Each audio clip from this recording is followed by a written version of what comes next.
Good morning, students. Welcome once again. So today in this lecture we will talk about the summary of Act 2 of the Arms and the Men.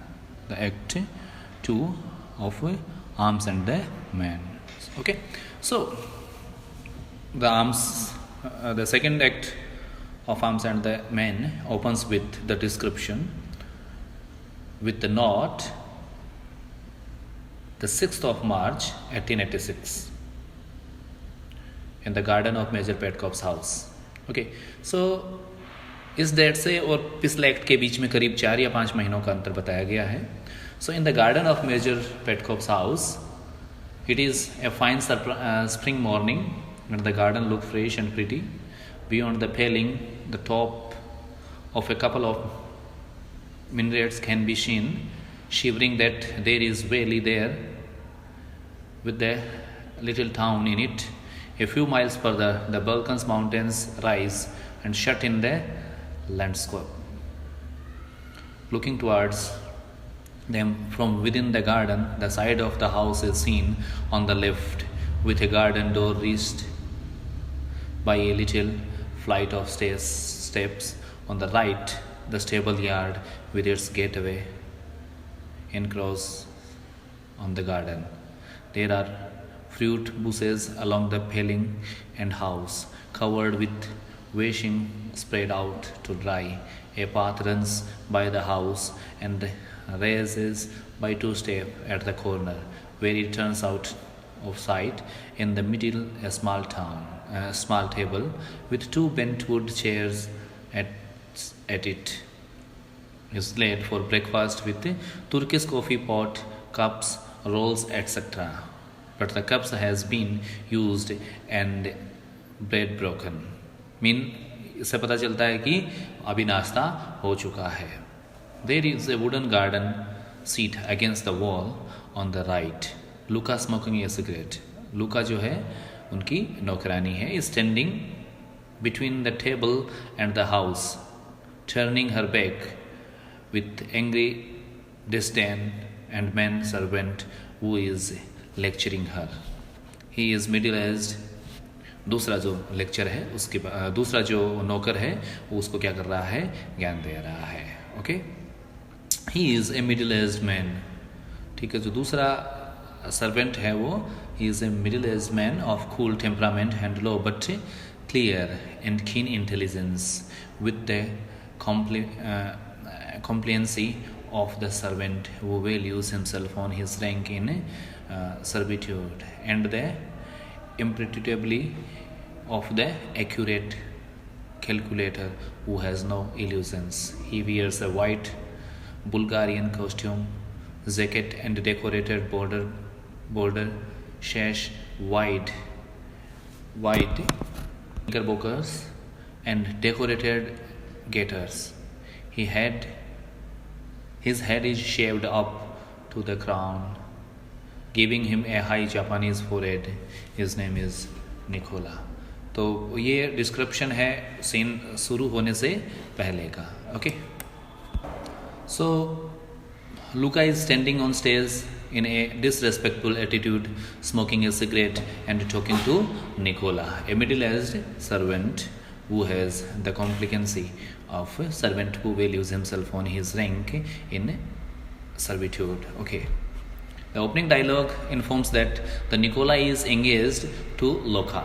ठीक है, इससे पता चलता है, उनके शुरुआत के जो डायलॉग्स हैं उनसे पता चलता है कि निकोला और लुका की क्या हो रखी है, एंगेजमेंट हो रखी है. But that he has reservations about his department. He refuses to marry a person who is disrespectful to her superiors. He plans to open a shop in Sofia and he thinks that the success of the shop will depend on the goodwill of his employees.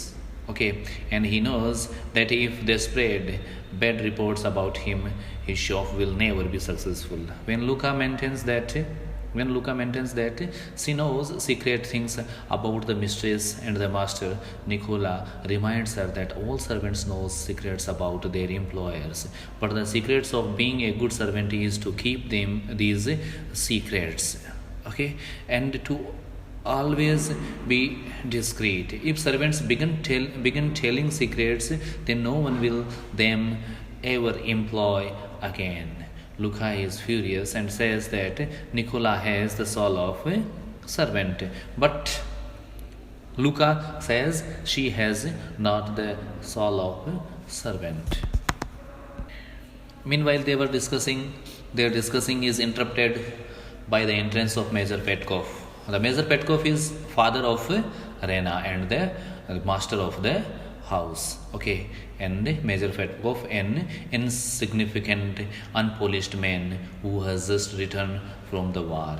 He sends Luca into the house to get his wife and also bring him some coffee. Kathryn comes out and welcomes her husband, and he tells her that the war is over, the peace treaty is signed, and all is now peaceful. When he inquires about his wife's health, she tells him that she is in sore throat. उसका गला थोड़ा खराब हो रखा है. The measurement tells that the soreness come from washing neck every day. Okay, the Major Petkov himself doesn't believe in these silly modern notions of washing. मतलब उसको नहाना धोना थोड़ा कम पसंद है. It cannot be good for the health. It is not natural. There was an Englishman in Philippopolis who used to wet himself all over with cold water every morning when he got up. He states that the English climate is so dirty that the English have to wash, but other doesn't. His father, for example, lived to be 98 years old and never had a bath in his entire lifetime. As Kathryn is explaining to her husband about the installation of an electric bell in the library, the Major is confused over its use because, in his opinion, if he wants something, he will shout for them. At this time, Major Sergius Sarnov arrives. He is a tall, romantically handsome man, as it has been discussed in the first act. It is the same man whose portrait is fixed in Reyna's room. We have seen it in the first act.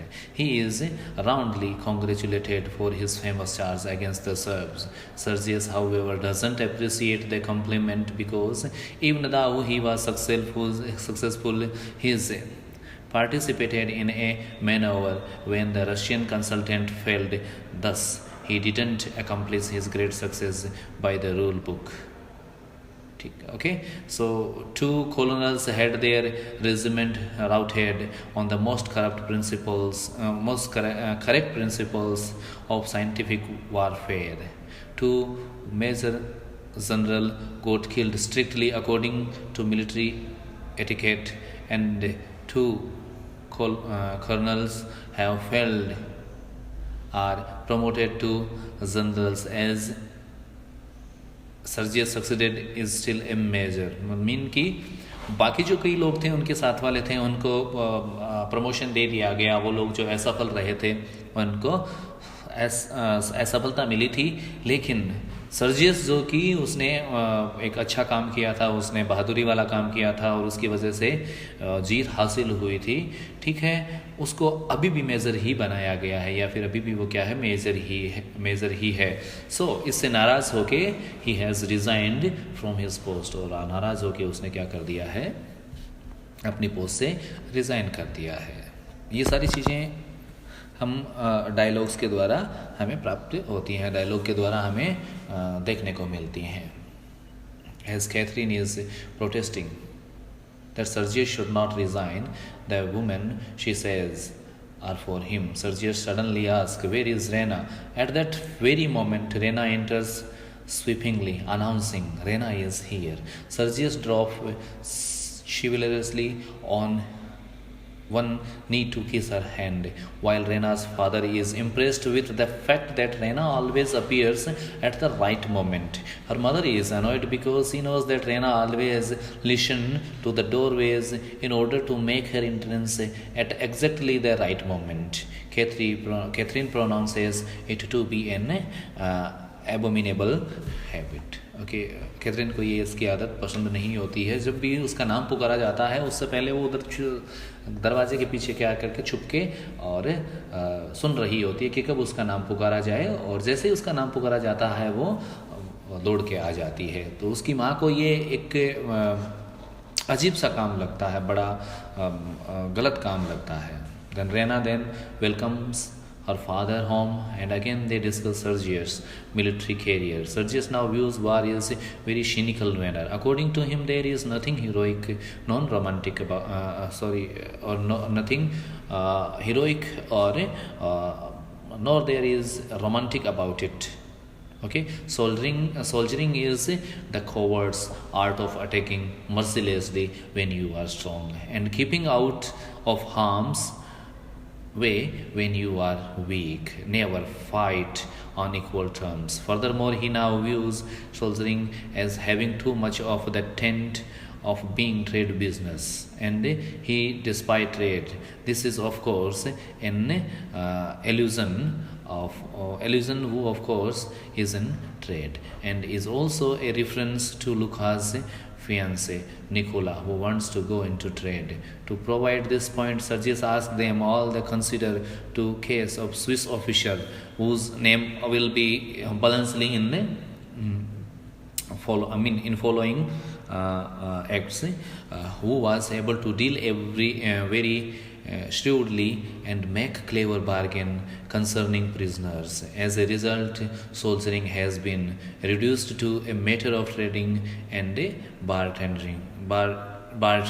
He adds that the man was merely a commercial traveler in uniform. Since that subject has come up about the person, the Swiss officer, that is Balansali, whose name is Balansali. Okay, so Major Petkov encouraged Sergius to tell the story about the Swiss officer who climbed into a Bulgarian lady's bedroom in order to escape capture. Reyna recognizes herself as the woman of the story, pretends to be offended. Major Petkov therefore tries to get Sergius to help him with some army details, and Kathryn instructs Sergius to remain with Reyna while Kathryn discusses some business with her husband. By this ruse, she is able to leave the two young people alone.